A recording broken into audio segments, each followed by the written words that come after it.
নমস্কার, আমি ঋজুব্রত। আচ্ছা, আপনারা কি জানেন একই কথা আমরা কীভাবে বলছি সেই বলার ধরনেই মানুষের সিদ্ধান্ত বদলে যায়। অর্থাৎ কিনা তথ্য নয়, তথ্য বলার যে ধরন সেটা আমাদের সিদ্ধান্তকে প্রভাবিত করে। সহজ বাংলায় যদি বলি, একটা পরিস্থিতি বা সিচুয়েশনকে যদি ভালো দিক দেখিয়ে বলা হয় তাহলে আমরা বেশি পছন্দ করি, আর যদি খারাপ দিক দেখিয়ে বলা হয় তাহলে আমরা এড়িয়ে যাই। মনোবিজ্ঞানের ভাষায় একেই বলা হয় ফ্রেমিং এফেক্ট। এই ফ্রেমিং এফেক্ট হচ্ছে এক ধরনের কগনিটিভ বায়াস বা জ্ঞানগত পক্ষপাত, যেখানে একই তথ্য কিভাবে আপনাদের সামনে বা আমাদের সামনে উপস্থাপন করা হচ্ছে তার ভিত্তিতে কিন্তু আমাদের সিদ্ধান্ত বদলে যায়, যদিও তথ্যের যে আসল অর্থ কিন্তু একই থাকে। চলুন কিছু উদাহরণ দিয়ে আমরা এই বিষয়টা বোঝার চেষ্টা করি।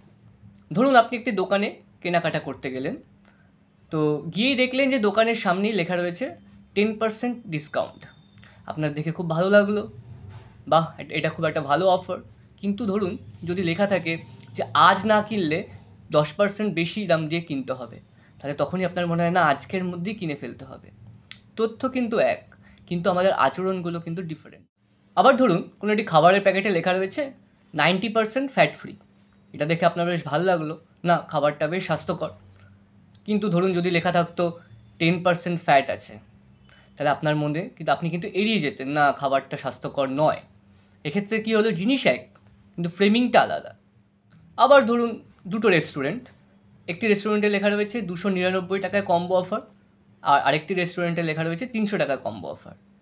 ফারাক মাত্র 1 টাকার, কিন্তু আপনারাই এবার বলবেন যে টাকার ভিত্তিতে কোন রেস্টুরেন্টকে আপনি একটু হলেও বেশি প্রেফার করবেন।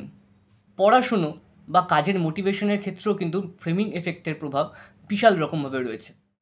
কোনো একটা পরিস্থিতিতে আপনি নিজেকে কীভাবে বোঝাচ্ছেন তার উপরও কিন্তু আমাদের মনের শক্তি বা দুর্বলতা নির্ভর করে। ধরুন আপনি কোনো একটা কম্পিটিটিভ এক্সামের জন্য প্রিপারেশন নিচ্ছেন, তো হয়তো 2 দিন বাদে আপনার পরীক্ষা। আপনি নিজেকে প্রথমবার বোঝাচ্ছেন যে না, আমার 80% প্রিপারেশন রয়েছে, আমি পরীক্ষাটা ভালো মতো দিতে পারবো। এতে আপনার মনের মধ্যে একটা মোটিভেশন তৈরি হয়, আপনি অনেকটা কনফিডেন্স পান। কিন্তু যদি যদি ধরুন আপনি বোঝান নিজেকে না 20% তো আমি প্রিপারেশন আমার ঠিকঠাক নেই, তাহলে আপনার মনের মধ্যে কিন্তু একটা অস্থিরতা তৈরি হবে, আপনার কনফিডেন্স লেভেল কিন্তু সেই রকম থাকবে না যেরকম থাকা উচিত। ফলত এই পড়াশোনা বা মোটিভেশনের ক্ষেত্রেও কিন্তু ফ্রেমিং এফেক্টের একটা বিশাল বড় প্রভাব রয়েছে। সেলফ টক বা নিজের সাথে কথা বলা, এটা কিন্তু ফ্রেমিং এফেক্টের একটা সবচেয়ে বড় উৎস।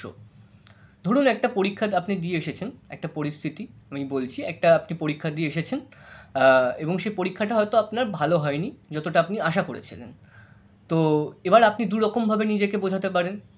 আপনি বোঝাতে পারেন যে হ্যাঁ, পরীক্ষাটা ভালো হয়নি, বুঝতে পেরেছি আমার কোথায় ভুল হয়েছে, আমি পরবর্তীকালে সেই ভুলগুলোকে রেকটিফাই করব এবং পরবর্তীতে আমি আরও ভালো মতো এক্সামটা দেবো। আবার আপনি এরকমভাবে বোঝাতে পারেন যে আমার পরীক্ষাটা ভালো হয়নি, তার মানে আমি বাজে স্টুডেন্ট, আমার মধ্যে আর কোনো এবিলিটি নেই। এক্ষেত্রে কী হলো, আপনার মনোভাবটা পুরোপুরি চেঞ্জ হয়ে গেল, আপনার মাইন্ডসেটটা পুরোপুরিভাবে বদলে গেল। অর্থাৎ কিনা আমরা যেভাবে ফ্রেমিং করলাম সেই মতো আমাদের মাইন্ডসেট তৈরি হলো। এবার বলবো সম্পর্কের ক্ষেত্রে কীভাবে ফ্রেমিং এফেক্ট কাজ করে। ধরুন আপনার মা আপনাকে বলছে যে তুই আমাকে কাজে সাহায্য করিস, তাই আমার কাজগুলো অনেক সহজ হয়। এতে আপনার মধ্যে একটা ভালো অনুভূতি সৃষ্টি হয়।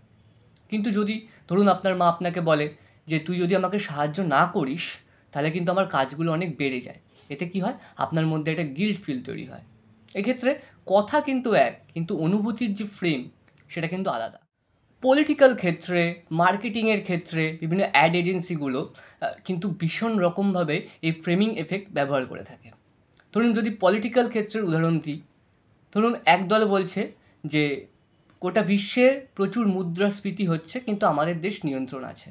আবার আরেক দল বলছে যে দেশে মানুষ ভীষণ কষ্টে রয়েছে। এক্ষেত্রে যদি শব্দগুলো আমরা একটু চেঞ্জ করে দিই তাহলে কিন্তু ভোটারদের মনোভাবও আমরাও কিন্তু চেঞ্জ করতে সক্ষম হতে পারি। আবার ধরুন বাজেট পেশ হয়েছে, বাজেট পেশ হওয়ার পর একদল বলছে এই বাজেট খুব উন্নয়নমূলক এবং দেশের জন্য একটা খুব উপকারী বাজেট তৈরি হয়েছে। আবার আরেক দল বলছে এই বাজেটে সাধারণ মানুষের জন্য কিছুই নেই। এক্ষেত্রে কী হলো, বাজেট কিন্তু একই কিন্তু আমাদের ফ্রেমিংটা আলাদা। আরেকটা যদি পলিটিক্যাল ক্ষেত্রে ফ্রেমিং এফেক্টের উদাহরণ দিই, ধরুন একদল বলছে আমাদের রাজ্যে অপরাধের হার গত বছরের তুলনায় 10% কমে গেছে। আবার আরেক দল বলছে এই রাজ্যে প্রতিদিনই কোনো না কোনো অপরাধ হয়ে চলেছে। এক্ষেত্রে কি হলো? এক্ষেত্রে হলো যে আমরা কোন দিকটাকে তুলে ধরছি তার উপর কিন্তু আমাদের সিদ্ধান্ত বদলে যাচ্ছে। ফ্রেমিং এফেক্ট এত ভীষণ রকমভাবে প্রতি ক্ষেত্রে ইউজ করা হয় যে উদাহরণ দিয়ে শেষ করা যাবে না। প্রতিটা ক্ষেত্রে ফ্রেমিং এফেক্ট ইউজ করা হয় এবং এতটা সূক্ষ্মভাবে ইউজ করা হয় যে আমরা বুঝতেই পারি না। আমাদের সিদ্ধান্ত, আমাদের আবেগ, আমাদের আচরণ, আমাদের রাজনীতি সব কিছুতে ফ্রেমিং এফেক্ট ব্যবহার করা হয় এবং আমরা বুঝতেও পারি না। তাহলে আমরা যা শুনি তা যতটা গুরুত্বপূর্ণ তার চেয়ে বেশি গুরুত্বপূর্ণ আমরা কীভাবে শুনছি। এই ছিল আজকের ভিডিও ফ্রেমিং এফেক্ট নিয়ে।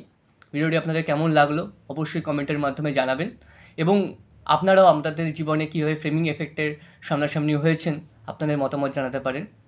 এবং ভিডিওটি আপনাদের যদি ভালো লেগে থাকে তাহলে অবশ্যই আমার এই ইউটিউব চ্যানেলটিকে সাবস্ক্রাইব করবেন এবং লাইক করবেন এবং শেয়ারের মাধ্যমে ভিডিওটি আরও মানুষের কাছে পৌঁছে দেওয়ার চেষ্টা করবেন অবশ্যই যদি ভালো লাগে।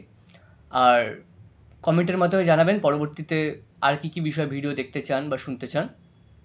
এই ছিল আজকের ভিডিও। নমস্কার, সবাই ভালো থাকবেন, সবাইকে ভালো রাখবেন।